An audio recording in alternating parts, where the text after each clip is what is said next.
En el nombre del Padre, y del Hijo, y del Espíritu Santo. Amén. Padre nuestro que estás en el cielo, santificado sea tu nombre. Venga a nosotros tu reino. Hágase tu voluntad en la tierra como en el cielo. Danos hoy nuestro pan de cada día. Perdona nuestras ofensas, como también nosotros perdonamos a los que nos ofenden. No nos dejes caer en la tentación y líbranos del mal. Amén. Santo Tomás de Aquino, ruega por nosotros. En nombre del Padre, y del Hijo, y del Espíritu Santo. Amén. Bueno, continuando con la exposición del libro del Padre Cornelio Fabro de la aventura de la teología progresista, vamos a comenzar ahora a exponer los capítulos de la segunda parte de este libro, que tiene como título Teología y Moral. Y a mí me toca ahora exponer el primero de estos capítulos de esta segunda parte, y este capítulo trata acerca del valor permanente de la moral. Voy a dividir el trabajo en 4 puntos. En el primer punto trataremos de clarificar la raíz última de la inspiración de las actuales orientaciones de la moral. En el segundo punto voy a exponer acerca de lo que hoy se denomina la moral secular o ética de situación, que en el pontificado de Pío XII fue oficialmente condenado por la Iglesia. Y después también, en este segundo punto, que va a ser el más largo, voy a dar algunos ejemplos de estos expositores, ¿no? Y del pensamiento de estos moralistas de la ética de la situación. En el tercer punto mencionaré las consecuencias que se siguen de esta moral de la situación, y un cuarto punto que será una breve conclusión. El título de este capítulo es Valor permanente de la moral. Y con este título el padre Fabro nos quiere indicar lo siguiente, que existen valores permanentes de la moral cuando existen esencias, estructuras, realidades y naturalezas permanentes. Es decir, que hay valores que son permanentes. Así, por ejemplo, matar al inocente es siempre malo, y eso no puede cambiar, y no puede pasar a ser bueno por ninguna circunstancia, el matar al inocente. A eso se refiere, el título, valor permanente de la moral. El primer punto de este trabajo, entonces, este primer punto no lo voy a explicar mucho, simplemente quiero mencionar que el padre Fabro, hablando acerca de la disolución de la moral en el pensamiento moderno, dice que la disolución de la moral es la eliminación de la distinción entre bien y mal. Y él explica cómo la raíz de este problema, se encuentra en el principio de inmanencia, cogito ergo sum, de Descartes. Dice que el principio de inmanencia es el que ha invertido la situación. Es decir, que el bien o el mal depende de mí y no de algo objetivo fuera de mí. O sea, que el bien y el mal no depende de Dios y de su ley divina. Como consecuencia de esto, dice el padre Fabro, que se ha llegado a que el hombre moderno, en cuanto sujeto, quiere y debe ser medida y centro del ente, es decir, de los objetos y datos. Y entonces, el bien y lo bueno, de ahora en más, depende de mí, de lo que para mí es bueno. Algo es bueno si para mí es bueno, o algo no es malo si para mí no es malo. Es decir, que al no haber un principio absoluto, que es Dios, tampoco puede haber y tampoco hay una moral absoluta. Esta es en definitiva la raíz última de la disolución de la moral en el pensamiento moderno, que expone Fabro y que, como dije, no voy a exponer en detalle, pero que cada uno de ustedes puede leer directamente del libro si quiere. El segundo punto es la exposición de lo que el padre Fabro llama la moral de la teología moderna. Y él menciona la moral de la situación. Dice el padre Fabro que para la moral de la situación no existen principios morales objetivos e inmutables, sino que es el hombre mismo el que lleva consigo, con su modo de ser en el mundo, el modo de su comportamiento como realidad histórica. Por tanto, no hay un Dios fuera de mí que me dice qué es lo que tengo que hacer. Dice el padre Fabro, el hombre vive según su ser en el mundo, entendiendo por ser del mundo el devenir de su conciencia en el mundo. Esto significa, dice el padre Fabro, ser en el pensamiento moderno. Ahora bien, ¿qué es esta moral de la situación, esta ética de la situación? Voy a sacar los puntos siguientes de una página web, un artículo del padre Lucas Prados, de la página web Adelante de la Fe, en la cual él expone los rasgos característicos de esta moral de la situación siguiendo las enseñanzas del Papa Pío XII. Entonces, ¿cuáles son los rasgos característicos de esta moral de la situación? Dice este padre, el padre Lucas Prados, que el Papa Pío XII analizó los rasgos característicos de esta nueva moral a la que denominó existencialismo ético, actualismo ético, individualismo ético y ética de situación. Moral que habría sido preconizada por algunos teólogos protestantes, como Barth, llegando a influir en algunos pensadores católicos y profundamente extendida en la actualidad como consecuencia del relativismo moral en el que vivimos. Entonces, ¿cuáles son estos rasgos característicos de la moral de la situación? Según Pío XII. En primer lugar, el rasgo predominante de esta nueva moral radica en el hecho de que la bondad o maldad de una acción ya no se basaría en leyes morales universales, sino más bien en circunstancias individuales y concretas, según las cuales la conciencia del individuo está llamada a actuar.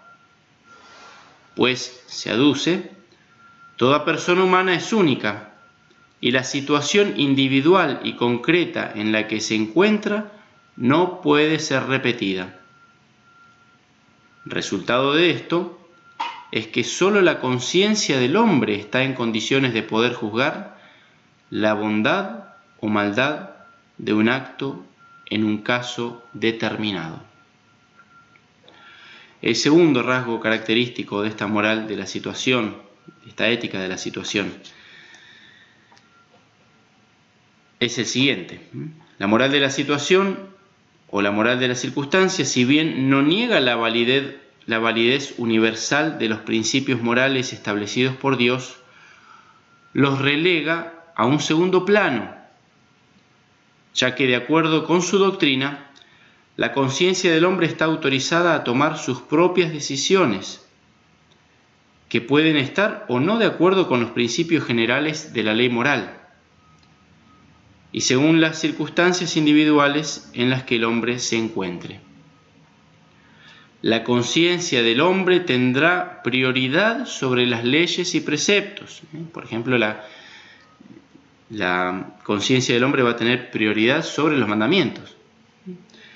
Es por tanto la conciencia la que debe decidir en una situación determinada cuál es la decisión moral correcta. El hombre no puede fiarse de principios morales abstractos que tendrán poca o ninguna validez en la situación individual de cada uno.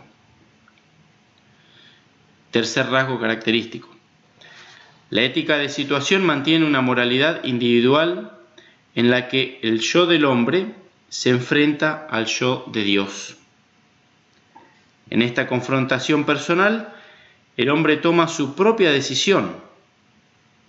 Dios, dicen, espera del hombre que se guíe por buenas intenciones y quiere que su respuesta sea sincera, ya que la acción en sí misma no le preocupa a él, no le preocupa a Dios. Cuarto rasgo característico.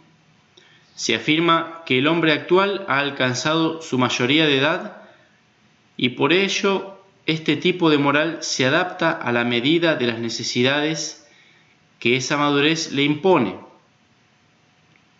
Ahora, más que nunca, está llamado a llevar sobre sus hombros todo el peso de su responsabilidad personal y a no tomar decisiones morales confiándose en un código de leyes que le son impuestas desde fuera.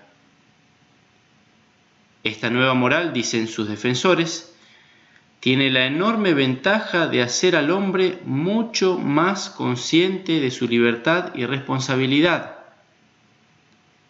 Además, le protege de la hipocresía y de la fidelidad farisaica a las leyes, que habría sido la trampa de la moral tradicional. Estos son entonces algunos rasgos de esta ética de la situación expuestos por el Papa Pío XII. Vamos a ver ahora una crítica de este modo de ver la moral. La ética de situación, en la forma recién descrita, ha sido presentada a veces como una protesta violenta contra una excesiva simplificación de los juicios morales, como si la acción moral solo se midiese de un modo abstracto y frío por la ley, sin contar para nada con la intención del sujeto y con su situación concreta. Efectivamente, una excesiva simplificación de los juicios morales podría llevar a la despersonalización del hombre, dando a la esfera moral un carácter jurídico, duro e impersonal. Pero conviene recordar que la doctrina moral católica siempre ha valorado debidamente el fin y las circunstancias en el acto moral, sin dejar de afirmar a la vez que el fin o las circunstancias no pueden justificar una acción intrínsecamente mala según la norma moral.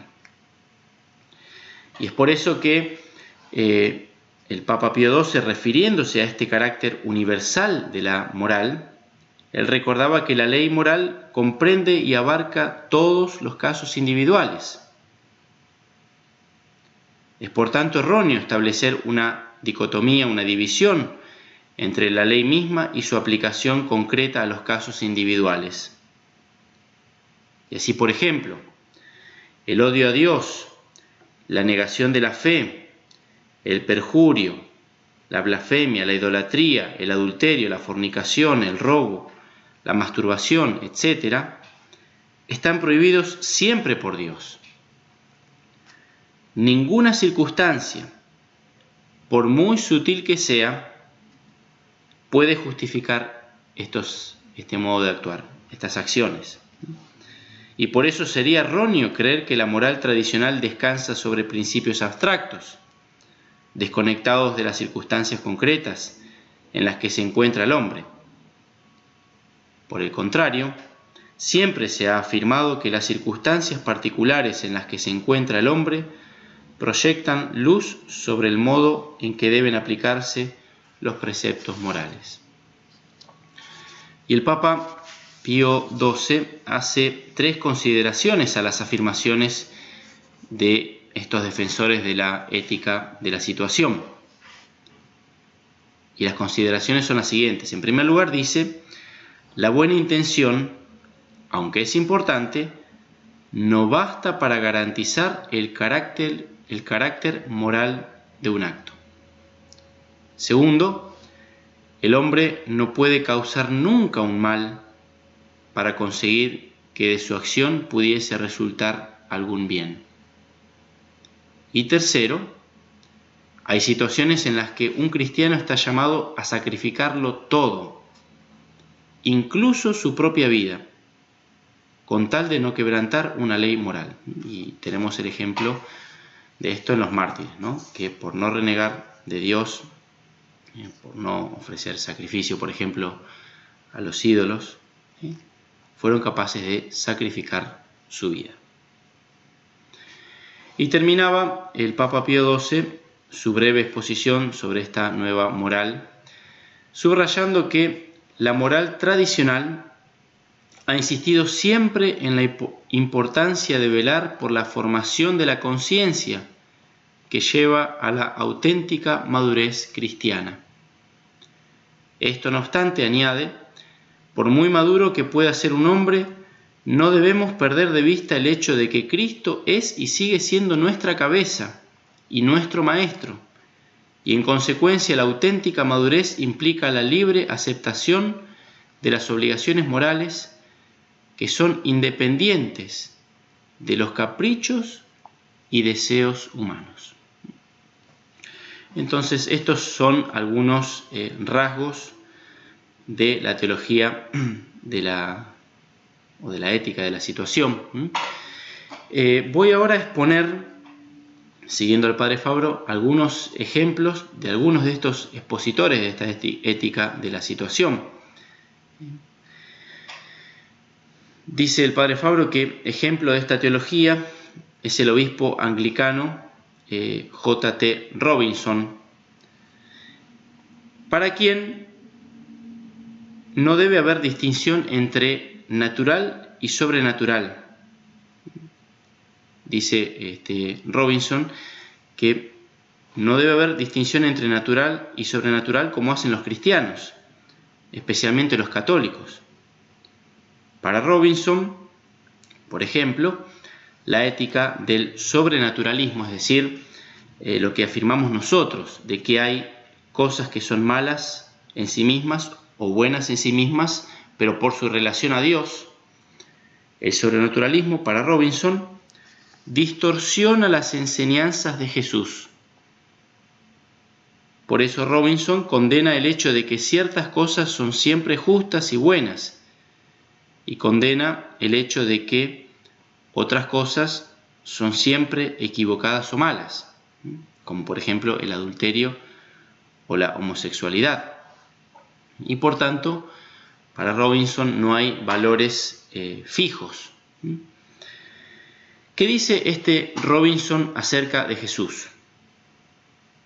Dice lo siguiente: los principios morales de Jesús no deben ser concebidos de modo legalista, como preceptos.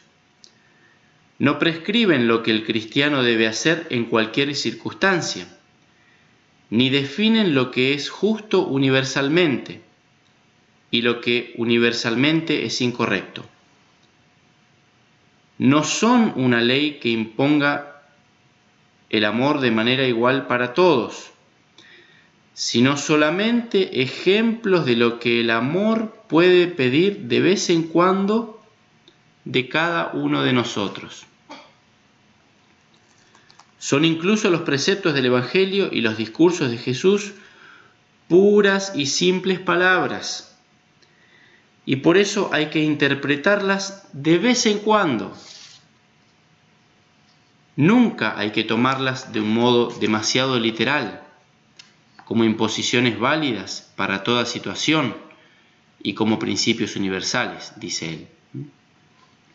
Como consecuencia de esto, por ejemplo, el matrimonio no tiene una santidad en sí misma, porque lo que dice Jesús son puras palabras, y que no tienen que ser impuestas de modo igual para todos, o no existe una indisolubilidad en sí misma. O el adulterio tampoco es malo en sí mismo, por dar algunos ejemplos. Aquí no hay una referencia a lo sobrenatural y a lo absoluto de la moral, que nos es dada en los mandamientos. El concepto de pecado en el sentido tradicional, en el sentido como nosotros lo creemos, no tiene sentido. ¿Por qué? Porque el pecado es transgredir una ley de Dios. Pero según ellos, según estos exponentes de la ética de la situación, el bien o el mal no depende de Dios, sino que depende de lo que a mí me parece malo o bueno. Dice el padre Fabro que Robinson, este exponente Robinson, opone al legalismo, es decir, a la moral cristiana, la moral cristiana de los nuevos tiempos, como llama él a la ética de la situación. O sea, la del cristiano adulto. Esta no es preceptiva en el sentido tradicional, ni autónoma, y todavía preceptiva en el sentido kantiano, sino teónoma. Y lo explica en un modo bastante significativo. Dice así: la moral teónoma es definida como aquella que reconoce como único principio de la propia orientación moral el amor. Y dice: únicamente el amor puede estar abierto a cualquier situación particular concreta, o mejor, a las personas en sus situaciones particulares, en sí mismas y por sí mismas, sin perder su propia orientación y su propia incondicionalidad. Dice el padre Fabro, por esta razón, el amor es la única ética en condiciones de ofrecer un elemento de seguridad en el mundo continuamente en movimiento y que permanezca, de hecho, siempre libre e independiente del cambiar de las situaciones. Es el principio directivo de lo que se llama desde hace un cuarto de siglo precisamente la ética de situación. En esta concepción, el único mal intrínseco y el único pecado es la falta de amor. Entonces, dice el padre Fabro, matrimonio y divorcio, por volver al ejemplo abrasador del mundo contemporáneo, matrimonio y procreación deben ser regulados por las situaciones y no por las prescripciones. Es decir, estos comportamientos deben ser vistos no desde el exterior, sino desde el núcleo de la situación personal de cada individuo. Por ello puede darse perfectamente que el divorcio sea un bien mayor, incluso la única solución verdaderamente moral, porque es la única que corresponde a la ley del amor. Y por eso puede ser que la indisolubilidad del matrimonio llegue a ser un mal, ya que se ha convertido en una situación falsa. Por tanto, sigue diciendo el padre Fabro, según la situación, la relación matrimonio-divorcio puede invertirse y el divorcio se convierte en la única solución moral. Sobre esta base es fácil la aplicación al problema de la regulación de los nacimientos, al de las relaciones prematrimoniales y otros semejantes. Sigue diciendo el padre Fabro, bástenos observar como conclusión de este punto que el nuevo curso de la teología protestante bástenos observar como conclusión de este punto que el nuevo curso de la teología protestante, siguiendo el surco abierto por la teología dialéctica, ha comenzado a mover también las aguas de la teología católica en sus puntas más avanzadas, que se expresan y se dan puntual cita especialmente, según parece, en la revista Concilium, dirigida por el jesuita el padre Rahner, dice él. Y ya notaba el padre Fabro en el año 1969, que es cuando escribió estas páginas que estamos comentando, o sea, casi 50 años atrás, Decía él esto: no asombra, pues, que hoy estemos asistiendo a una radical secularización también de la moral en un doble sentido.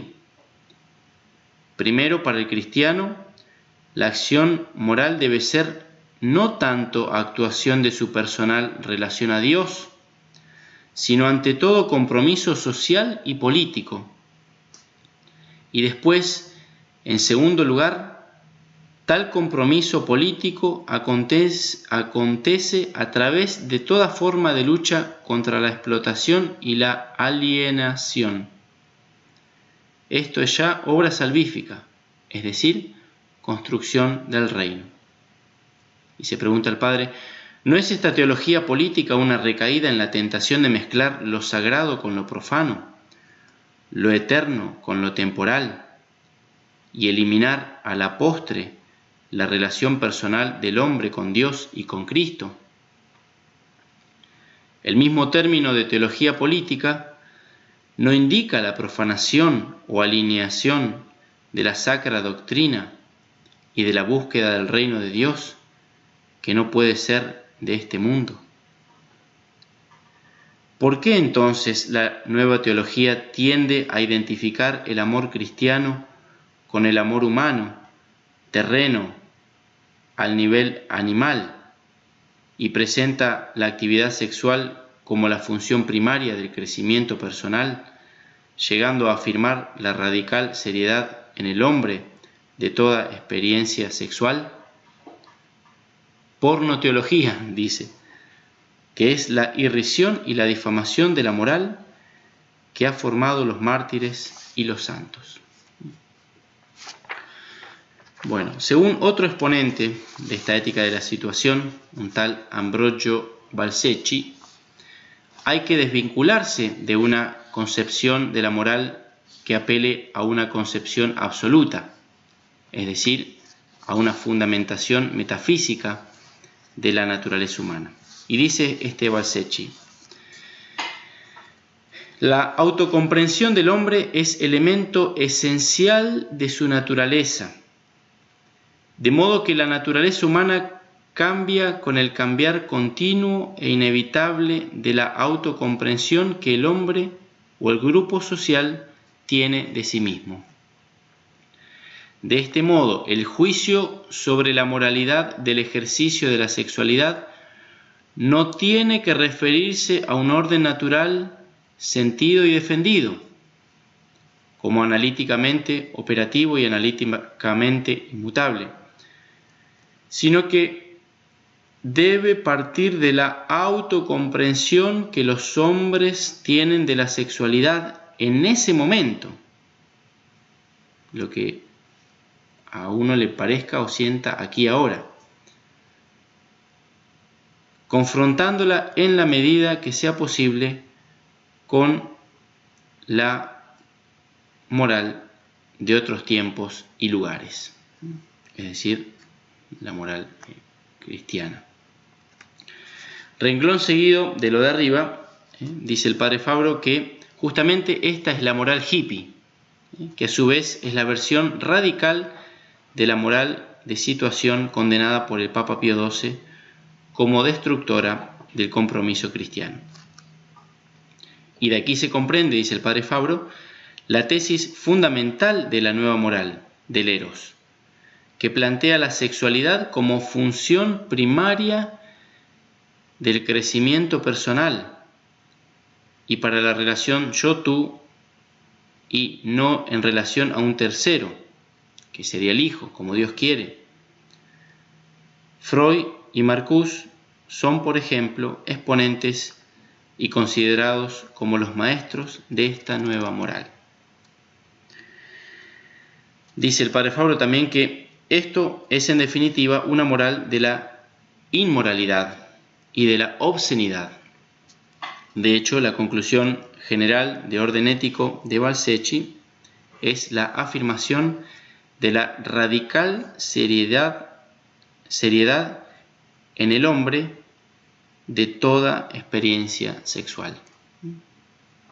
Y dice también el padre Fabro que Se trata de sustituir la rígida moral biológica del pasado por la moral fluida, por la moral de la experimentación. La consecuencia de semejantes principios es la completa inversión de la moral tradicional sobre el sexto mandamiento, que se fundaba, como afirman Valsecchi y sus colegas, en el pesimismo agustiniano. La completa inversión que afirma la comprensión, la licitud del pecado solitario, de la homosexualidad, de relaciones plenas entre novios que pretenden casarse, de la superación de los principios de la humane vitae sobre la anticoncepción. Todo esto deriva en lo que hoy vemos y escuchamos, eso de que, bueno, si ellos se aman o si lo hacen por amor, entonces está bien, porque en definitiva ya no hay algo objetivo que está bien o mal, sino que es lo que yo, que soy la medida de la moralidad, veo que está bien. Soy yo, por así decir, la norma del bien o del mal. Vamos a ver ahora el tercer punto de este trabajo, que son las consecuencias de esta ética de la situación. En primer lugar,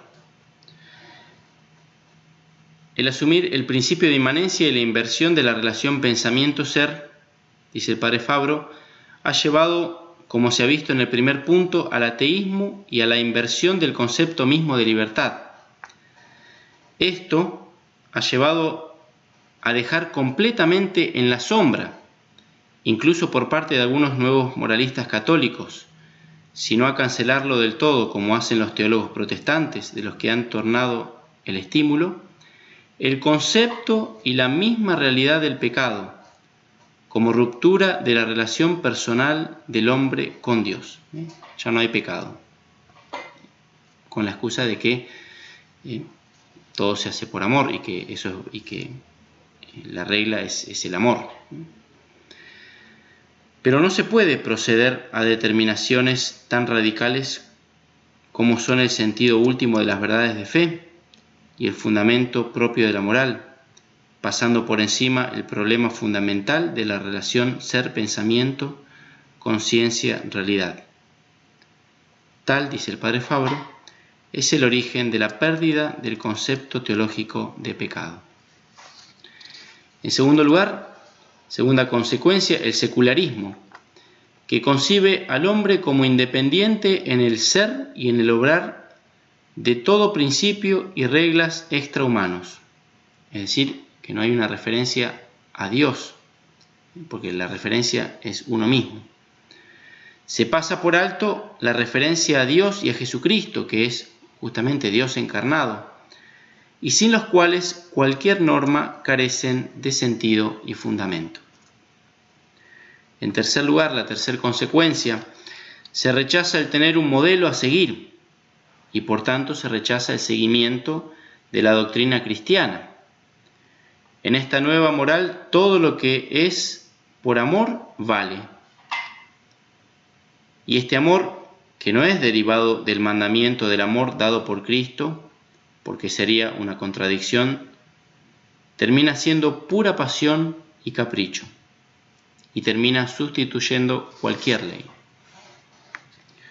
Cuarta consecuencia, en la explosión de la nueva moral, es decir, de la moral secular, está completamente ausente la relación de tiempo-eternidad y la correspondiente de acción temporal premio o pena eterna. Según ellos, y ya para ellos, no se habla de juicio, paraíso o infierno. Todos estos son términos caídos en desuso. Quinta consecuencia, se tiende a aligerar el peso, a esfumar no solo el concepto, sino también la realidad del pecado. Esto explica que inclusive, por ejemplo, hoy día algunos miembros de la Iglesia hablen acerca de que el adulterio puede ser aceptado bajo ciertas condiciones, o que inclusive al adulterio ya no se lo llame adulterio. Y esto aún contra las palabras de Jesucristo, que es Dios. O esto explica por qué, inclusive también dentro de la iglesia misma, algunos miembros de la iglesia, para ellos el adúltero puede acercarse a recibir el sacramento de la comunión en ese estado de adulterio. Y esto también explica que ahora, hoy día, para muchos, lo que antes era pecado, ahora por la situación en la que se encuentran, no es pecado. Como por ejemplo escuchamos decir a veces a la gente, bueno, eso era antes, ahora ya no es más así. Ahora todo cambió. Cuarto punto de esta exposición, la conclusión. Dice el padre Fabro, Kierkegaard hacía esta observación a la teología liberal de su tiempo. Una vez eliminado el horror a la eternidad, el querer imitar a Jesús se convierte en el fondo en una fantasía. Porque únicamente la seriedad de la eternidad puede obligar, pero también mover a un hombre a cumplir y a justificar sus pasos. Por eso, ante todo esto, ante este pensamiento inmoral moderno, dice el padre Fabro que es necesario entender la urgencia de nuestro trabajo, también de acercar la Iglesia al mundo. Es necesario el trabajo de presentar con argumentos sólidos la moral que la Iglesia ha siempre proclamado y enseñado, del hecho de que hay verdades absolutas, del valor permanente de la moral. Por eso, para finalizar, como decía el Papa San Pío X, lo que está mal aunque lo haga todo el mundo. Y lo que está bien, aunque no lo haga nadie. En el nombre del Padre, y del Hijo, y del Espíritu Santo. Amén.